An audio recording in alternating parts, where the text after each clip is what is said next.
So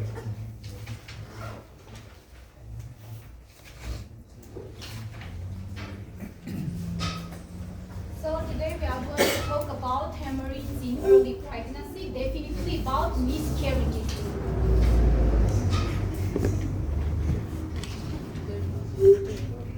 Guys, if I'm not mistaken, once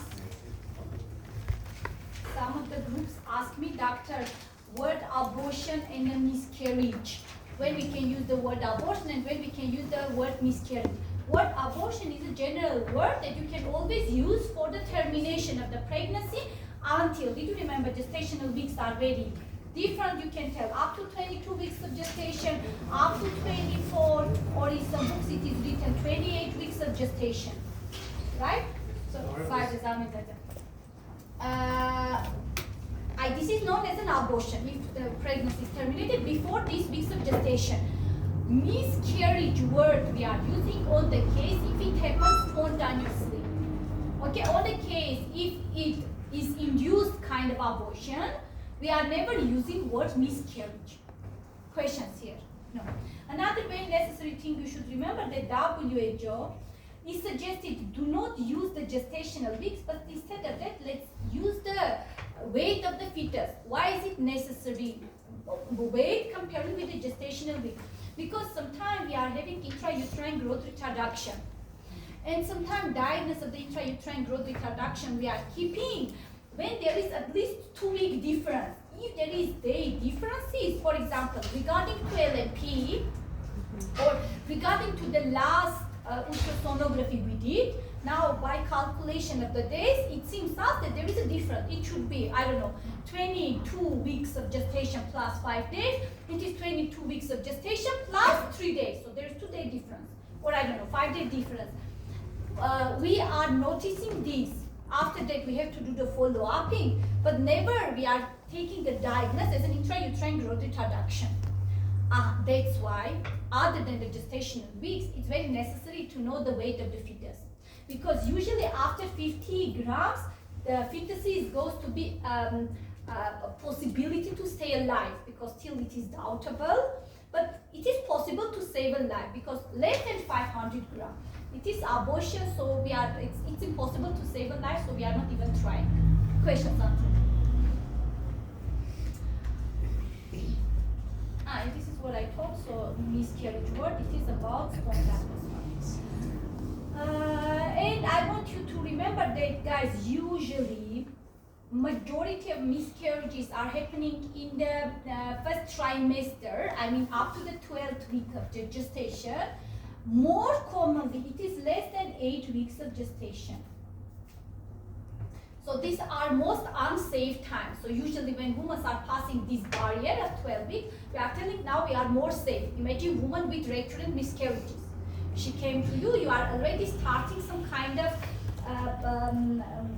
preventive kind of treatment. We are not waiting that again she will have signs and symptoms to treat. So I know that she have recurrent miscarriages. We are starting something. What we are starting, I will tell you after a few minutes. When we will go to the treatment, right now I want to understand. So that a very necessary thing is to understand the most dangerous time. So most dangerous time, it is your first week of first trimester. Then from 12 until 16, again it is not so safe, but it is much more safe comparing with the first trimester. And then more after 16 weeks it goes. It is, guys, anytime it can happen. Don't misunderstand. But I'm telling the most unsafe time. So as I told, abortion can be spontaneous, which is known as a miscarriage.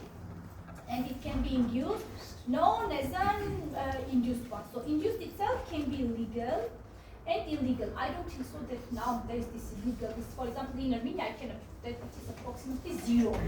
But there could be countries when, for example, they are very big countries and the hospital access not everywhere they have. And on these times, of course, these illegal kind of abortions will be present. What is the meaning of illegal? This is when they are organizing it not in the hospitals. So no one can promise that antiseptic conditions are normally kept on. So this is known as an illegal one. And usually as a result of the illegal abortions, we are having septic abortion. What is the septic abortion, guys? Other than illegal, after a few minutes when I will go to describe this spontaneous abortion, I will tell you that one of the dangerous types of the abortions are incomplete abortions. What is the meaning of incomplete abortion? It is when partially zygote goes to separate, partially goes to stay inside of uterine cavity. So why is it dangerous? Imagine a woman who herself have decided that she don't want this pregnancy, and then miscarriage happened. She's happy that I didn't want, I didn't wish even. Or sometimes they are going to the pharmacy by their own because they know name of medication. Yes, it is not free of access, but all we know, guys, that still it is possible, right? Yes. So without consultation, without, without doing any kind of inspection, without doing any kind of different kind of examinations, she herself had decided that I want to do that. She's buying that medication, and then the abortion starts. So of course, when she will see that it is, guys, during that they are feeling that it is not only blood, but even some fetal parts comes out. So she will see, yes, everything is good.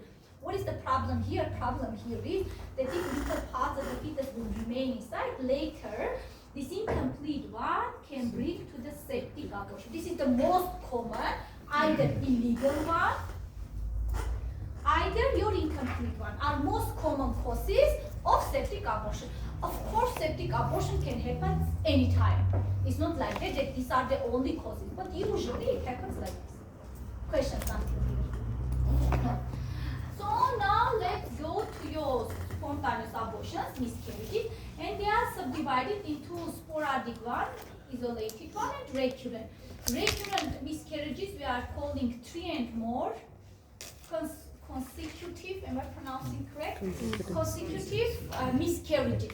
Why word consecutive is important, guys? Because on the case she have miscarriages, then she have delivered normal term newborn, and then after that again she get pregnant and she have miscarriage. We are not calling it as a consecutive, so it's very necessary. 3 consecutive. Again, in some countries such as in India, instead of 3 consecutive, we are taking 2, but I would like you to remember 3. As did you remember for that cesarean sections, scar and all, we call that it is 3, 3, 3. Okay, got it. Now, your sporadic or isolated one itself can be in different types. We have just write down names and then I will tell you. Threatened, inevitable, complete, incomplete, missed, and septic.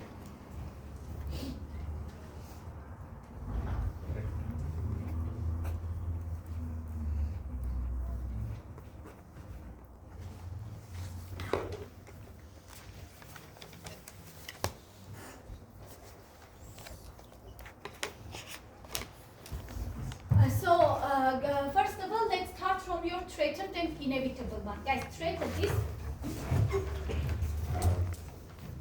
So again, what usually happens? Usually during miscarriages, what we are having separation from the abdominal wall, right? So on the case, little bit separation happens, but still nutrition of the fetus is okay, so your zygote is alive, and separation has been stopped, so right now it was happens.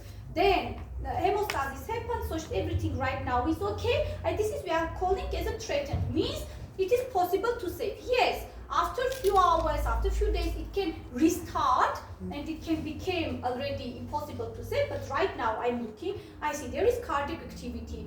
There was separation, but it is not so big, so still zygote is alive. So it is known as a threatened one. Inevitable one, guys, it is the time when there is no alive zygote. It can be totally detached, it can be partially detached, no matter on the case if there is no alive zygote, means you cannot do anything. We are calling it as an inevitable. What is complete one? It is when it have detached and fully itself without anything comes out. It is your complete. Incomplete one we talked.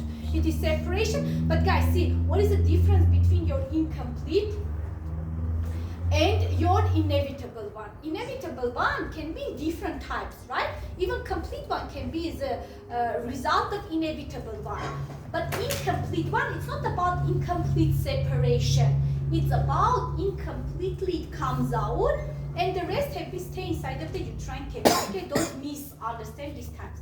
And the septic one, it is when they are having different kind of inflammation, fever, symptoms, and all. Guys, of course, I did very short explanation. After 2 minutes, I will explain you better. It is just an overview for them. Closed cervix is always inside the uterine cavity. Again? Abortion, closed cervix, incomplete.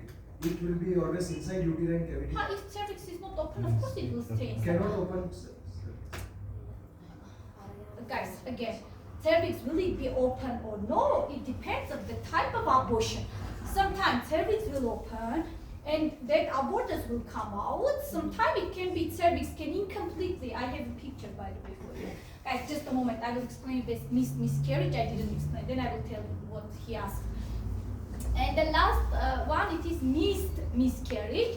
What is the missed miscarriage? Guys, when zygote goes to die inside of uterine cavity, but there is no even separation.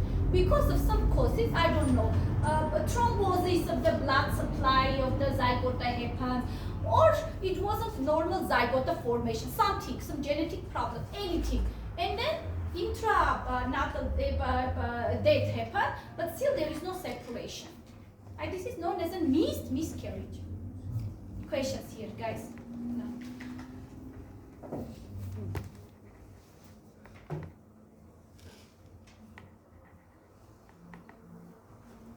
It is what your friend asked. Guys, see, usually your cervix have to be open to allow zygote to go out. Sometimes your external os can remain closed. And this one is my internal os. This one is my external os, and this is uterus. Did you see that uterus is smaller comparing with cervix? Why? Because after separation, it came inside of the cervix, but because cervix incompletely have been open, external os is closed, and it can remain inside, but it's not always there. It's very rarely happens. Vice versa. Usually cervix goes to open. Yes, not completely, but usually partial. I mean, incomplete abortion is one of the common types like this. Usually we are having incomplete abortion. Questions here? And by the way, I'm sure that you remember that why it can happen. Did you remember when we talked about injuries to the birth canal? And I told that not always is necessary to keep the sutures in the cervix, because it can have another kind of side effect. When later in another pregnancies, I mean labor of course, you wish it to be dilated, but it's not dilated properly. This is something same here. Of course, no one of us wish to have a miscarriage, but on the case if it happens, of course, it's better if it will be incompletely, vice versa, it will be completely, not the incomplete one.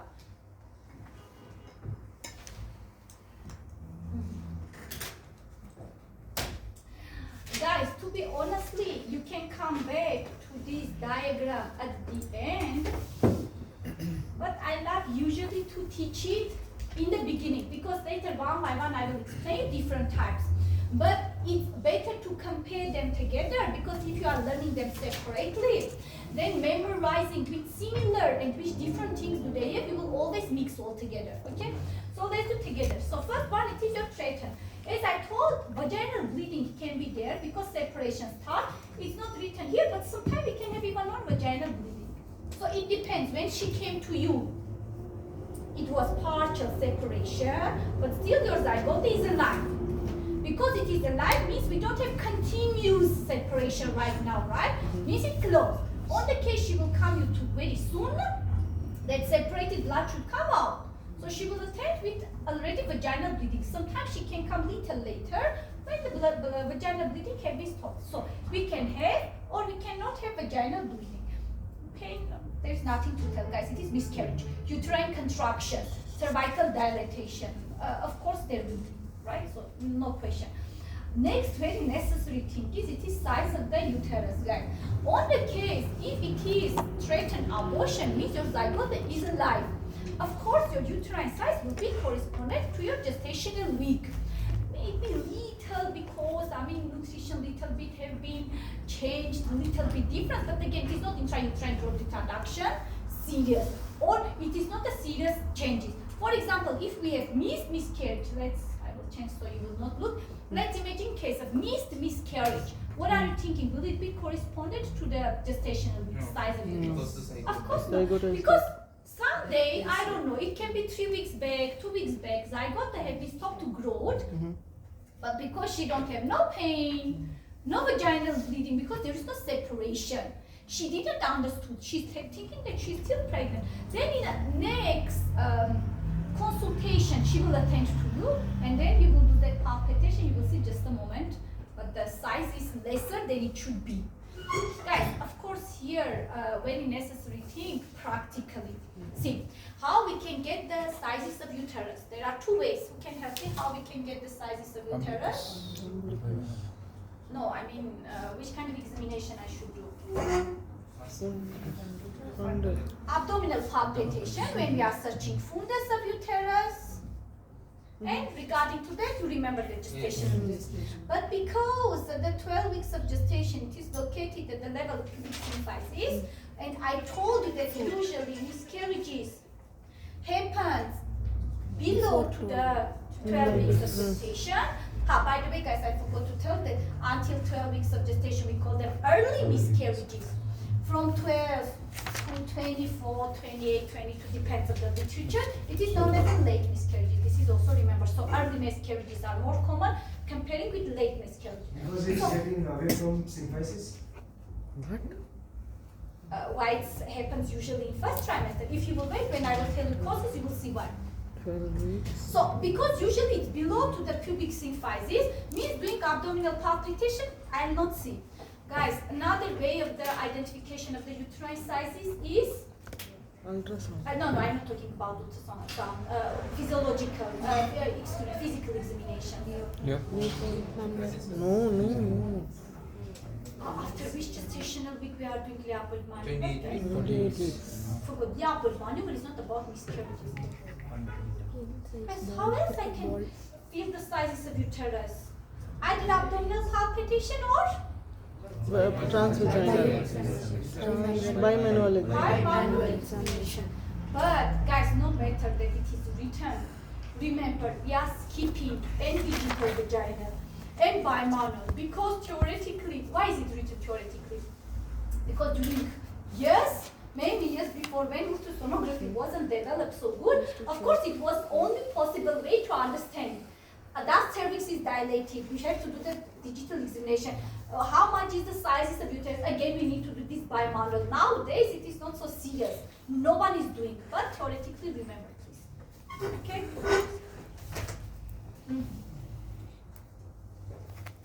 So again, so your uterus will be corresponds to your gestational age. Next one is about your cervix. Again, guys, in very beginning when she came with vaginal bleeding, cervix can be little bit dilated. But after that, because everything is okay, bleeding can be stopped, so usually it is closed. By the way, in the clinical cases and all, usually they are choosing this and this.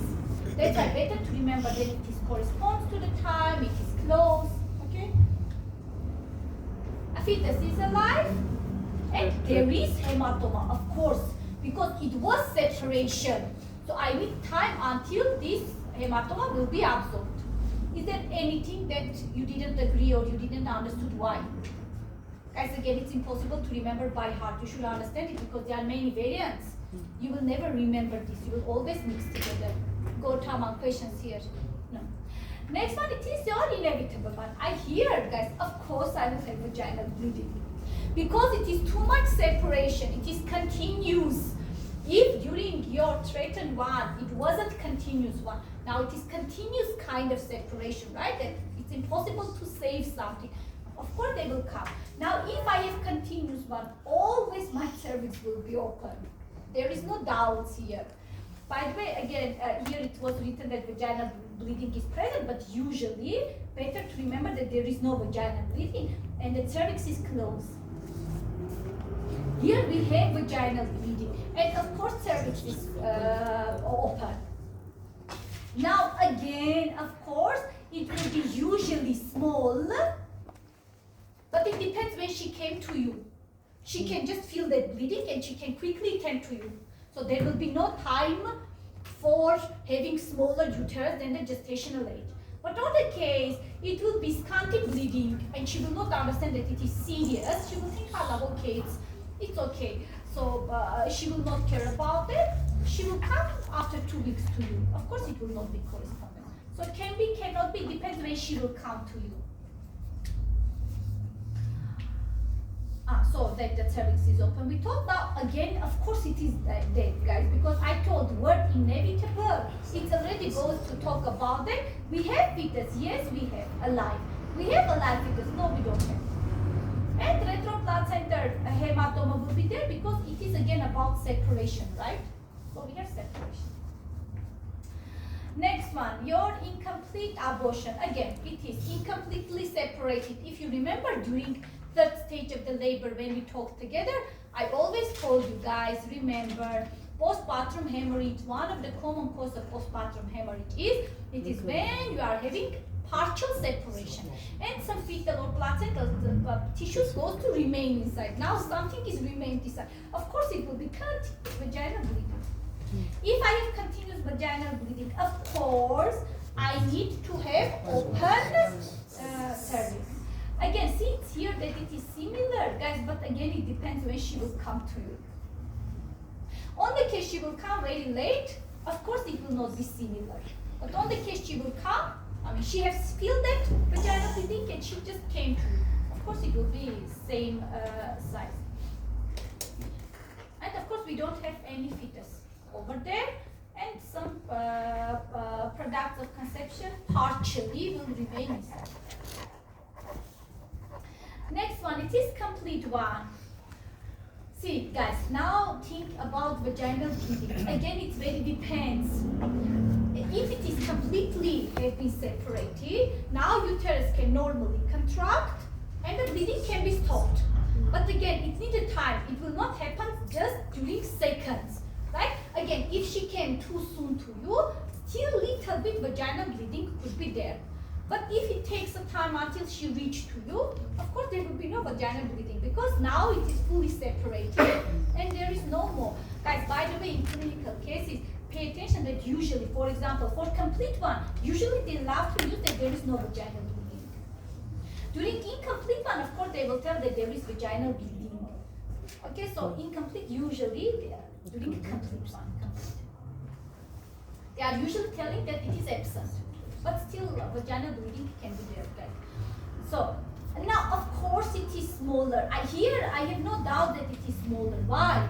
Because full fetus comes out, your uterus normally contracts, and while contracting it is your evolution, right? So evolution of uterus happens, of course it will be smaller. I have doubts. It's only written smaller, but it's not always smaller. It depends when she came to you. Here it is always smaller. I have no doubts about that it will be smaller. Next one. It is already fully came out, of course, because there is no vaginal bleeding. Full conception comes out. Of course it will be smaller. The uterine cavity, no fetus, of course. We don't have any alive fetus. And the cavity will be empty. Next one is miscarriage. On this case, guys, we don't have any vaginal bleeding. Sometimes some brownish color, scanty, something can be. Usually we don't have any vaginal bleeding. This is why they are not even attending to the hospital. They don't know that they have miscarriage. Maximum thing can happen.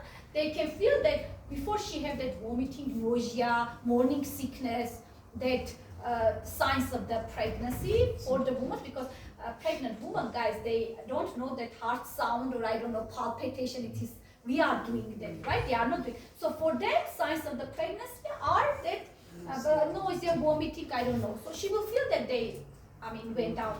But the problem is that because all the women are hating that signs and symptoms in the morning, of course they will feel better, so they will think, thanks to God that it's over, now I'm feeling better. So again, they will not come because of that. Maximum thing they can feel, guys, it is because uterus became smaller. On the case, if it is above to the 12 weeks of gestation, now she had that, anterior abdominal wall became bigger. She's feeling that before it was growing, now it is, there is no change. Sometimes they are feeling that. Who can remind me beginning from which weeks of gestation they are feeling that fetal movements? 16. For the multipara women, the lower limit was 16. So another thing is, it is sometimes they can feel absence of that movements. But again, because usually it is below 12 weeks, guys, they are not getting miscarriage. Usually they don't get that they have miscarriage. Again, because there is no bleeding, because this scanty bleeding I'm not counting as a bleeding. So of course external loss will be closed. And we have ovum inside, I mean the zygote is inside, but it is not alive. It's fully inside. And the last one, it is your septic abortion. Of course, there will be vaginal bleeding, and it is not only blood, but it will be even mucopurulent kind of discharge with a very bad smell. So not only blood, but even that exudation will be there. This one I should explain. See guys, because there is inflammation have been starting. Because of inflammation, sometimes during palpitation, uterus can be seems little bigger comparing with this is the only variant where it can be little bigger comparing with your weeks of gestation because of inflammation. But again, to be honest, it depends when she came to you. Usually they are not waiting days until that inflammation will be too much. It is because on the case if it is only endometritis, it will not change any sizes of uterus. If it is endomyoperimetritis, all the layers will be included, but it takes a lot of time, guys. Nowadays, no one will stay at home. Maximum if she's very young, for example, parents don't know about that. She went and she did an illegal abortion. She can stay everything and fever. She can stay, I mean, she will think that I will not go anywhere, everything, but she's young, she don't want to. Only this case, I can imagine that it's possible. Otherwise, of course, all the women will attend to the hospital. And of course, because we have discharge, there is no, by the way, I'm suggesting you to remember these discharges and all together, guys. It is the easiest way. Is it open or it is closed? Of course, it will be open. And products of the conception can remain inside. On the case if it is incomplete, did you remember I told that usually it is a result of incomplete abortion. So if it is incomplete, they can remain inside. If it is illegal abortion, it can be even fully taken off. But still, because of that, they didn't keep the rules of the aseptic and antiseptic rules. Only that's why they can have this problem.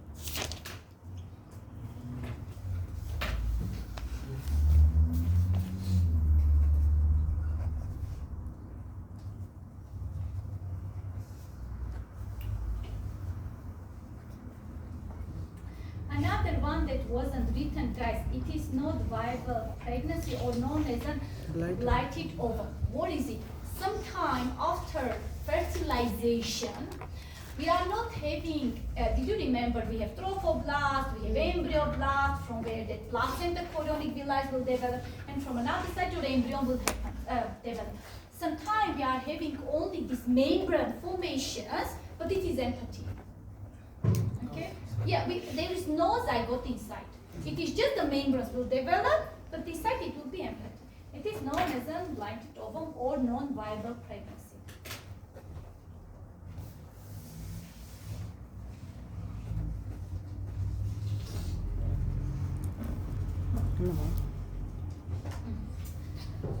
Now let's go to our etiological factors. There are 100. What I would like to highlight, it is genetic one, or to be precise, it is chromosomal anomalies, which are the one of the very common causes of miscarriage. And I would like you to highlight that it is about the first trimester. Talking about chromosomal anomalies, this is the first trimester. Next one, I would like to highlight anatomical one. Why anatomical? Because this is cause of the usually second trimester miscarriages. If I'm not mistaken, once I have talked with you that about the cervical incompetence, bicornuate uterus, septate uterus, right? So these anatomical problems of the uterus, what is the problem? For example, let's say septate uterus or bicornuate uterus. There is no enough cavity inside, right? And your zygote is trying to develop, but the uterus also should be stretched over to allow your zygote to develop. And this is why in very beginning, until it is small, it's okay. Even that small cavity could be enough for it. But as bigger it became, as space will not be enough, and as a result, it can lead to miscarriages or fibroids. Usually, guys, we didn't talk about fibroids yet. It is next semester topic. But in any case, I'm sure that you know what is the fibroid. Can you tell me which location fibroids usually will lead that miscarriages? Subserous. Intramural one can, but usually submucous. One which goes towards the cavity, and as a result, again, first of all, it will be smaller place for your fetus. And the second necessary thing is that always remember, guys, during fibroids, your muscle tone goes to be increased, and always your uterus tries to be contracted to take that fibroid out. Okay, so did you remember, if I'm not mistaken, when we talked about pregnancy, I told all over pregnancy, uterus should be soft. It's because of your, which hormone? Progesterone. But on the case, if we have lack of the progesterone, or we have something, for example, fibroids on the uterus, your uterus can be very hard, and it can try to be contracted over the pregnancy to take that structure off. That's why usually, they are leading to the second trimester. And another very important thing that, again, little bit we have discussed together, it is cervical incompetence. Did you remember when we talked about cervical injuries? I told you one of the common complications, late complications of the cervical injury is that later we will have cervical incompetence. And about cervical incompetence, again, I would like you to remember that it is about the second trimester miscarriages, and it is about recurrent miscarriages. Means she is coming approximately for the same week of gestation, she is having miscarriages. Questions here? No. Next one, what I would like to highlight, guys, of course, all what is written is correct, but I want to know the most important ones, okay? That I told you, talking about the etiological factors. Sometimes in exam, students are starting, I don't know, smoking habits, I don't know, that different kind of, depending that economic, how you put that? Socio-economic. Of course it's true, guys. But this kind of things, for every topic you can tell. We have very specific etiological factors. Please, at least 3-4 correct etiological factors pronounced. If you don't want me in the, or I'm talking about oral exam, of course, in the oral exam, tell you, dear, it's correct, but still, see, I'm waiting. Still, I'm waiting for telling me correct thing. So another one I would like to talk about infections, different kind of infections, inflammation. Again, I'm not 100% sure have we talked about or no, but maybe yes. See, guys, when the pregnant women are coming, we are doing some routine laboratory examinations. Blood testing to search do they have any kind of infections, yes or no. We are checking some sexually transmitted diseases, as well as urine testing. Why we are doing this? Because urine tract infections usually causes miscarriages. Even asymptomatic bacteria. Who can help me? What is the asymptomatic bacteria? No symptoms of loss of bacteria. Means normally for example, if for the digestive system, there can be many different types of the bacteria over there, which is normal microflora for that digestive system. In the urine system, we don't have, guys. But on the case, what I don't know, Escherichia coli will be any kind of bacteria will go over there, but there will be no signs and symptoms. We are calling it asymptomatic bacteria. And then sometime after taking results, then when we see that there is asymptomatic bacteria, we are prescribing antibiotics. Usually pregnant women are asking doctor, but we know that antibiotics are not so good during pregnancy. I don't have any signs and symptoms. Why have you prescribed? You should explain her that, dear. Yes, of course, no one medication during pregnancy is good, but we have to choose in between two beds. So, asymptomatic bacteria is one of the common causes of first trimester miscarriages. So again, of course, treatment is needed. Different, any kind of infection. Another one, it is thrombophilias. When women, usually it is connected with the Leydig fifth, how you call that? Factor, yes. 5 factor, or known as a Leiden factor, fifth factor. So when they are having hypercoagulation, during until they are not pregnant and they are young, guys, they don't have any problem. They don't know that they have this problem. Vice versa, on the case if bleeding will start, it will stop sooner, so they're feeling good that, see, I'm not having, so, I mean, for example, you will cut little bit and you will have long bleeding, me no, I will cut, and then, so they don't feel some discomfort while having this problem. But while getting problem, guys, when minor blood vessel thrombosis happens, and you know that blood supply, zygote is supposed to take from uterus, right? And when that utero-placenta or fetal-placenta circulation blood vessels, usually it is about utero-placenta blood vessels, thrombosis happens, and as a result, they will have miscarriage. By the way, usually they are having missed miscarriages.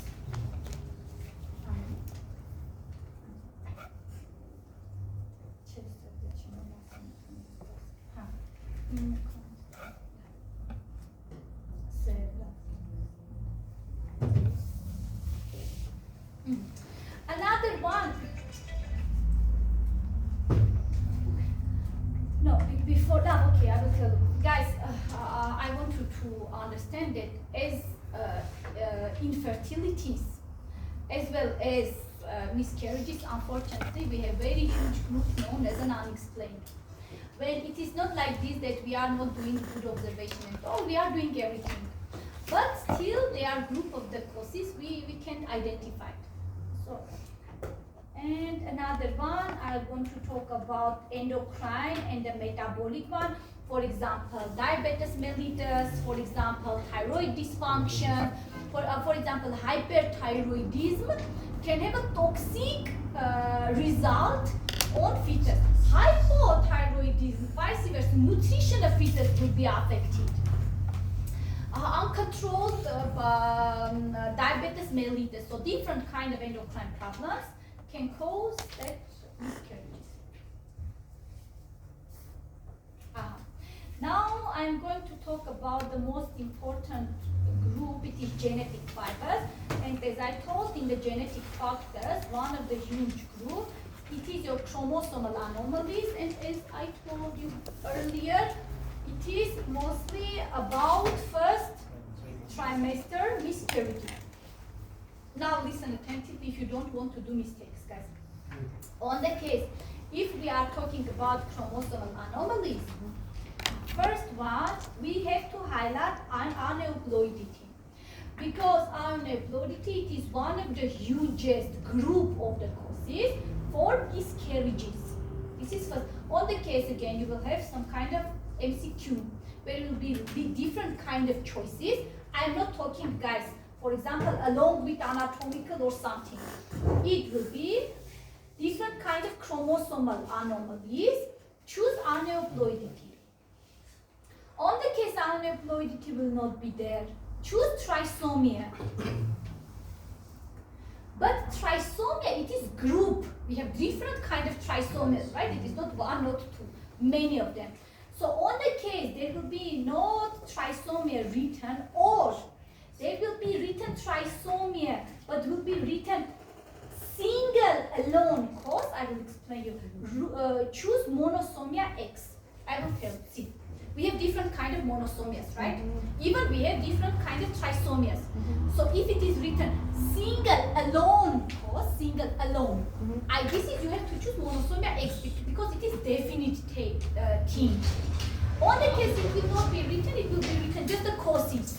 Okay? And there is no aneuploidity, choose the trisomia. Okay, again. Word trisomia, it is about group of causes. Monosomia is again about group of causes. Okay, I will give you a definite example. Imagine there is a MCQ is written.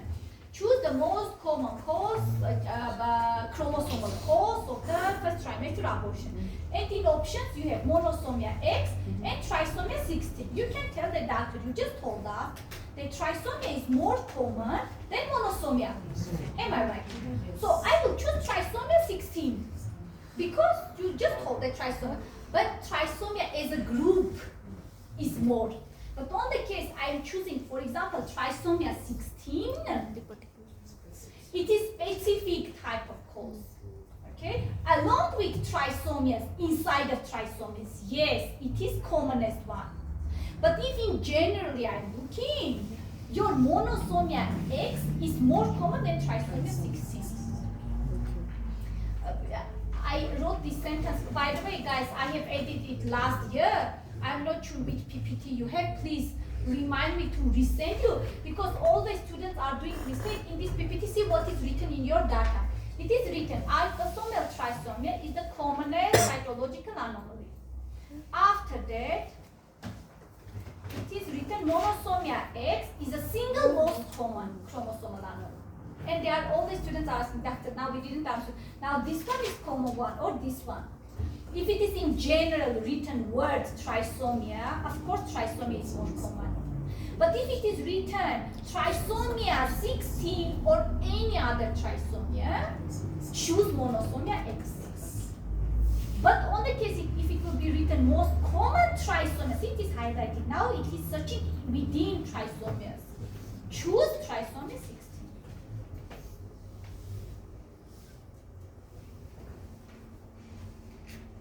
Another one, translocation, deletion, inversion, everything can be, guys. All the chromosomal anomalies can be a cause.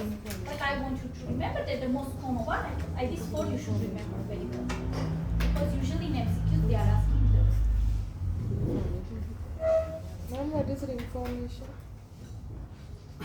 Ring formation is there on Types of, when there is only ring formation, but there is no zygote formation. Next one, guys, about endocrine one, I talked about the thyroid gland, and metabolic one, I talked about the diabetes mellitus. I forgot to talk about luteal phase defect. You know this, but let me again say it. So what is a luteal phase defect? It is, did you remember in the first trimester, still your corpus luteum will exist and it will produce your progesterone. Later, placental luteal shift will happen, and now placenta will be responsible for progesterone production. So in the case your corpus, so there is no good placenta formation yet, it needs a time, right? But your corpus luteum is not normally developed, and as a result, we are having progesterone problem with the progesterone secretion. And this is known as a luteal phase defect. Again, of course, early miscarriages, because corpus luteum we need for the first trimester, so it's about the first one. This I described, guys, I'm not going to talk about it again. Cervicouterine factors, again, we talked. By the way, no, I told that it's about the second semester. We talked until it is small, it will not have any kind of result. Whenever it tries to become bigger, then this different kind of problems can cause. We talked about uterine fibroids, intrauterine arterial, I forgot to tell. I'm not 100% sure, but I guess we talked about Asherman syndrome once. What is the Asherman? No, we didn't tell. You didn't hear?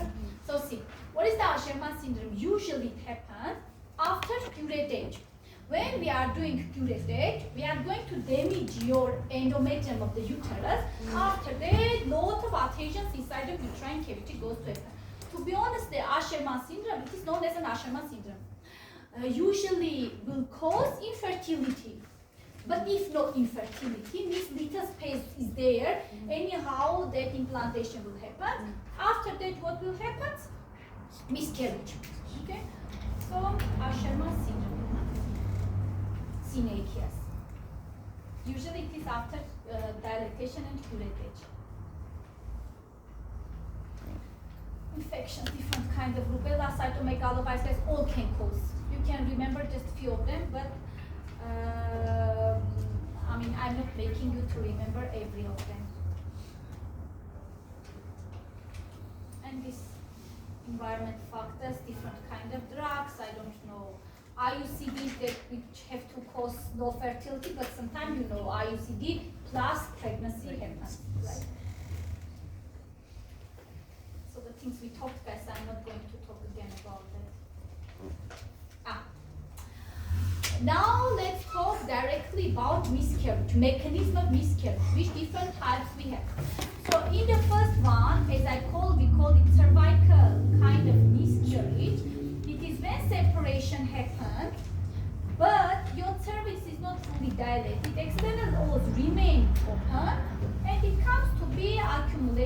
inside of the cervix.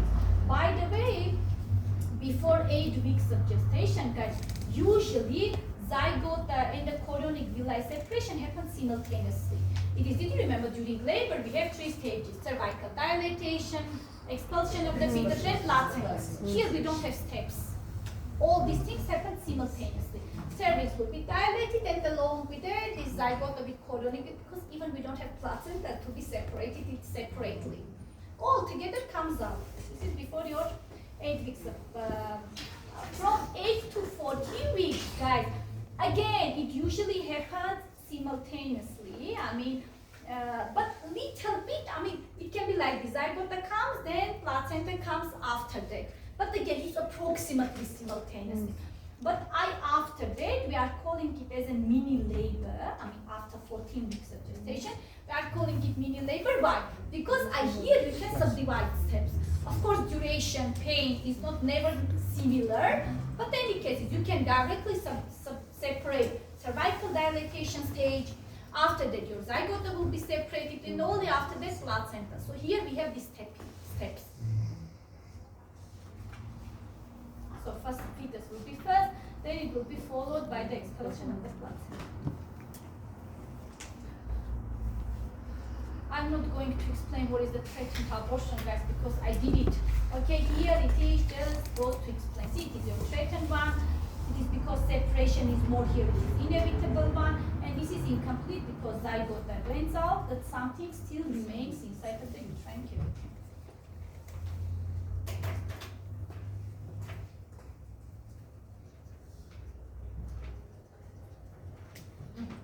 Little bit about investigations and treatment, because I explained what is the threatened abortion, but I didn't told what we are doing, right? First one, guys, it is remember always what we are doing blood and urine testing. During blood testing, what we are doing, it is hemoglobin, hematocrit, blood group, and RH group decision. By heart, remember please, on the case she came and in her passport or any document she brings, signed document, where it is written that her blood group is I don't know what, and she is RH positive or RH negative, so where it is written, we are doing it only one time. On the case she don't have any document where blood group and RH grouping is written, we are doing it twice, because everything can happen. No one can promise that laboratories are 100% accurate. They are 99 something, but it's not 100%. So second time to recheck yourself, it is very necessary, because on the case it will be needed to do the blood transfusion. This time you will do the wrong blood transfusion, you will have serious problems. Talking about RH group, I'm sure that all you know that when we have RH negative mother and when the fetuses are RH positive, I don't know where is it written, RH negative mother, and when the zygote is RH positive, after delivery we are doing this gamma globulin, anti-gamma globulin injection. But guys, please don't think so that it is only valve labor, because usually students are forgetting that the same thing we are doing during miscarriage. By the way, even it will take a time until we will decide RH group of the fetus. On the case mother is RH negative, don't even wait. In the newborns we are doing it, of course, and if it is negative, no, don't care. But for the abortus, it is higher possible that you will do mistakes. So no one is taking the RH grouping of the abortus. Okay, so always, if it is, we are doing this isoimmunization. Urine testing, if you are doing for the immunological testing, it is not so helpful. But urine testing for the identification of different kind of inflammations and agents, usually of course cultural testing we are doing for the identification of the agent, it is very necessary, because as I told that asymptomatic bacteria is one of the huge group of the causes. That's why we are taking, because otherwise she will go home, she will again get pregnant again with the same problem, she will come back. Another one, it is progesterone volume. When it is higher than 25 milliliter, it's usually good. I mean, everything is good. And it will be less, as I understood, we call it as a luteal phase defect. So progesterone level also can be decided. Serum HCG, listen this very attentively. As you know, hormone chorionic gonadotropin hormone, this hormone identification, we have two ways. We have urine test and we have the serum test, right? In the urine test, because it goes to show only positive or negative, never suggest to patients do this. Because by mistaken atone, for example, she feels that vaginal bleeding. She knows, every woman knows that it is sign of miscarriages. They can went to the hospital, to the pharmacy, they can buy the urine test, they can do that, the result can come positive, and they can become calm that I don't have any problem, and they cannot even attend to the hospital. So it's very necessary to inform that it's not the way to identify. But serum beta HCG can be helpful, but again guys, it's not very accurate with this, I mean beta HCG level to decide do you have a threatened or inevitable abortion. It's very difficult. Yes, for each gestational week, we approximately know amount of beta HCG, that's true. But it needs a time until it will be decreased. Okay, so on the case you will do in the consecutive days, yes, it's helpful. But on the case you will do it once, it can be very doubtable result. So to be honest, it's correct, but it can be helpful, but to tell that we are routinely doing that, no. And of course, choice of our choices, it is ultrasonography. Why? Because only during ultrasonography we can identify and the heart rate of the fetus, I mean, do we have a life or no? We can identify size of separation and the size of retroplacental hematoma formation, because it's also very necessary for us, as well as uterine sizes. I mean, does your uterus correspond to the weeks or not? Because as you understood, abdominal palpitation usually not helpful. Bimanual theoretically is written, but again, we are usually skipping it. And digital vaginal entry, as well as doing ultrasonography, you can measure cervical length, and it also will give you information about, cervix. About the treatment, of course, rest, guys, by the way, see, rest is written, but I don't know how to tell you. Each medication for each kind of treatment have different levels of approval. I don't know how to call that, but I'm sure that you know that. A, B, C, and D. Do you know what am I telling about? The reaction. No, guys.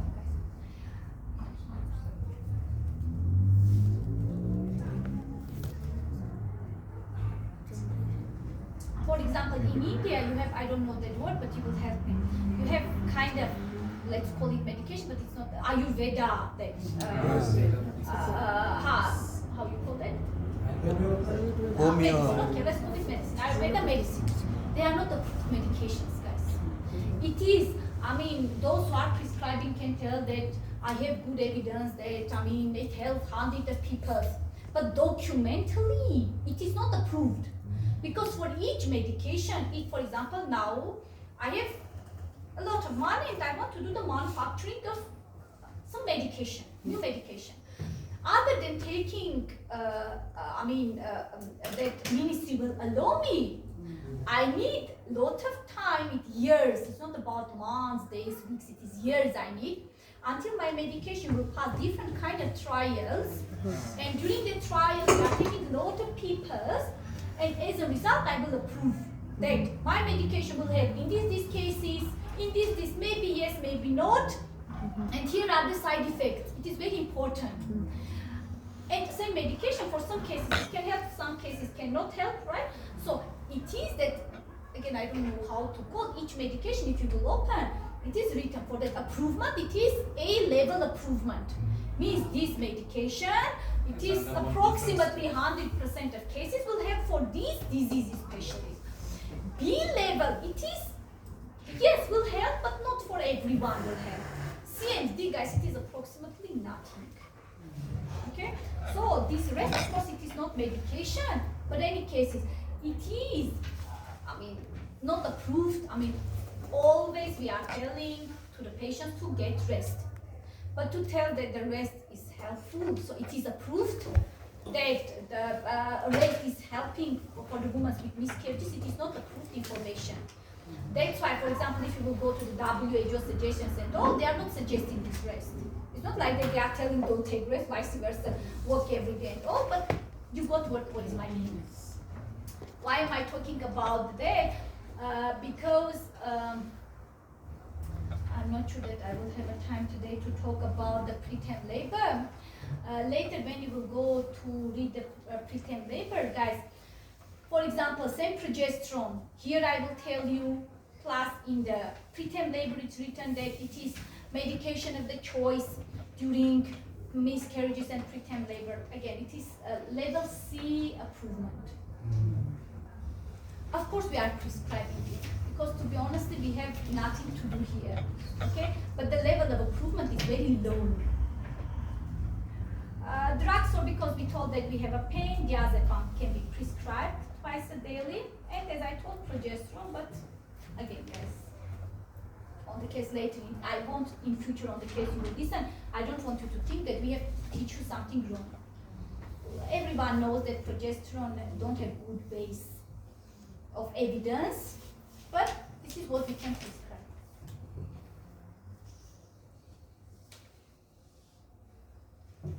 About this pain band, we talked, guys, whatever we talked, so I'm skipping, okay?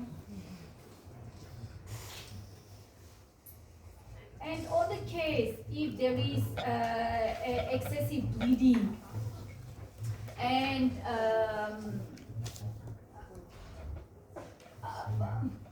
a contraction, methergine also sometimes we are prescribing. Again, evidence of the base is not so good, but again, sometimes we can prescribe.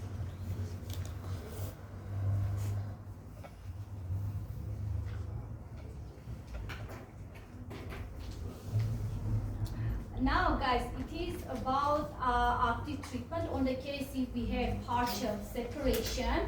So it is not about, I don't know why is it written here. We are inevitable one. Excuse me, because I was surprised why is it written here.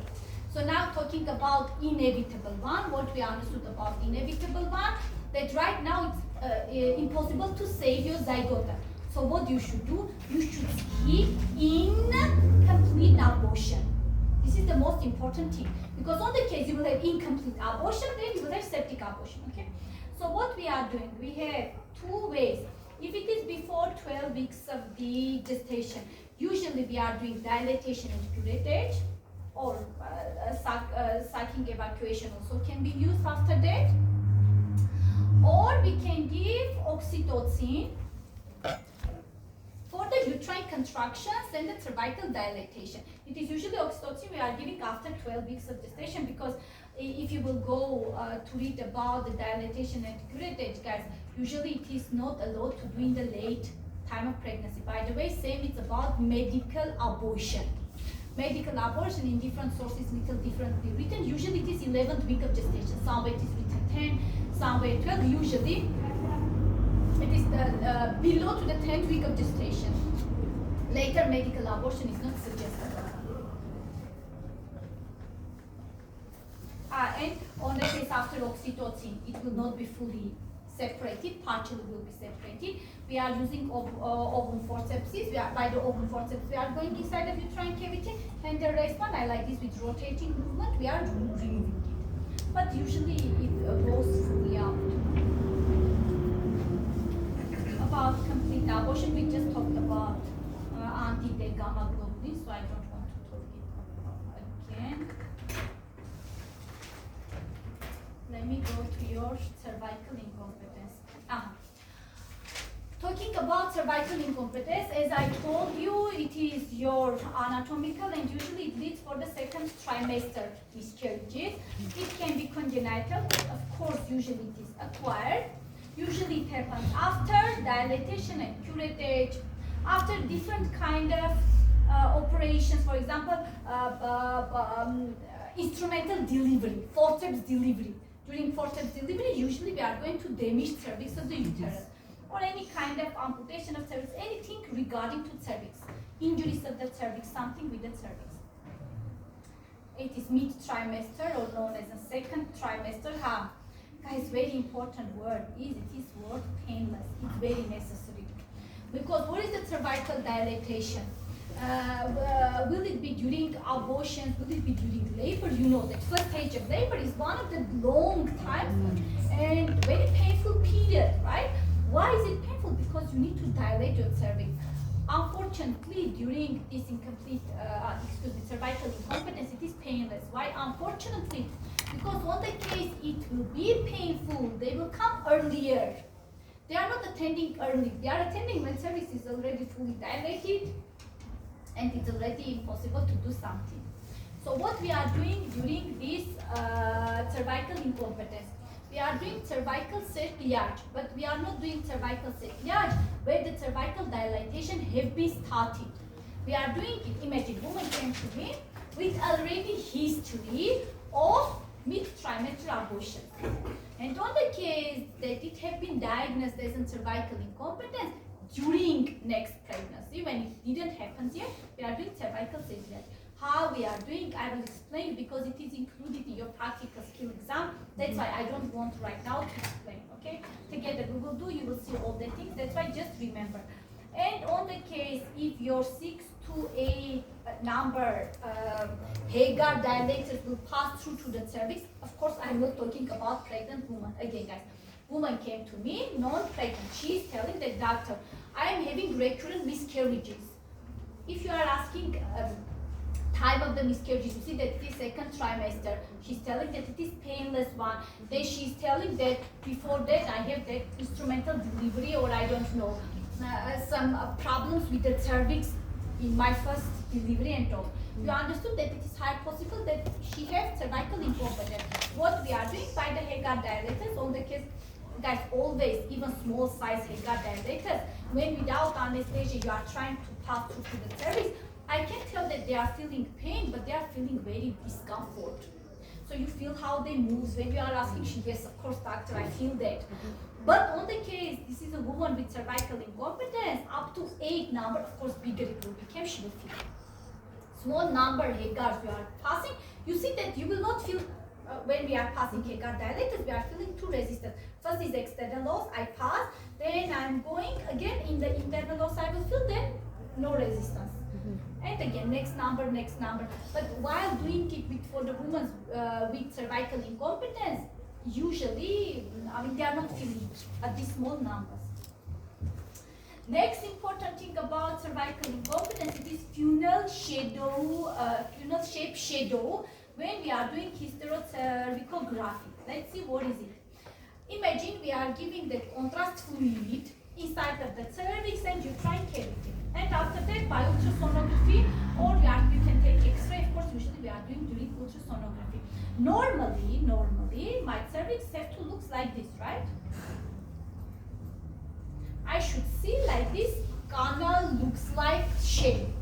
But because usually the cervical incompetence is about internal os of cervix, I like this dilated. That's why you are seeing ITC. You feel the shape? How much it is dilated here. Okay? I like this white part you are seeing. And this is one of the necessary sonographic signs of the cervical incompetence. Another signs are short cervix. Did you remember when we talked about sizes of uterus? Can you remind me just a moment?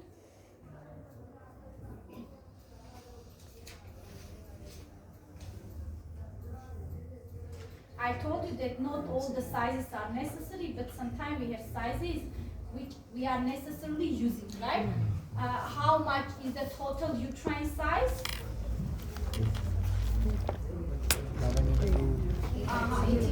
Remember, 20 into 5. How much is it? 8. 8 into 5 into 3, but right now the 5 and 3 are not interested. Then, along with this 8 centimeter, cervix was 2.5. I can write that 5 guys. Isthmus was 1.5, body was 3.5, and fundus is 1.5. But then I told that usually talking about cervix, guys, we are taking isthmus together. So in majority ultrasonography result, it should be written 3 centimeter. Means cervix plus isthmus. So in the case, if this diameter is smaller than 2.5 centimeter or 25 millimeter, this is a sign of cervical incompetence or sign of the miscarriage or preterm labor. Okay, if you will go to read about the preterm labor, you will see.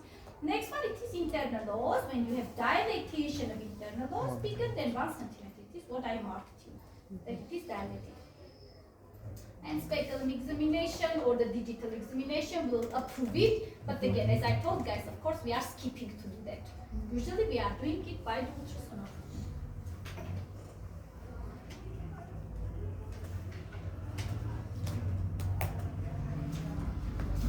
Same progesterone therapy, I don't want to talk. Again, cervical cerclage, I told I'm not going to describe it, guys, because I will teach you it and very, specifically, one by one, step by step, I will teach you. That's why I don't want to do it.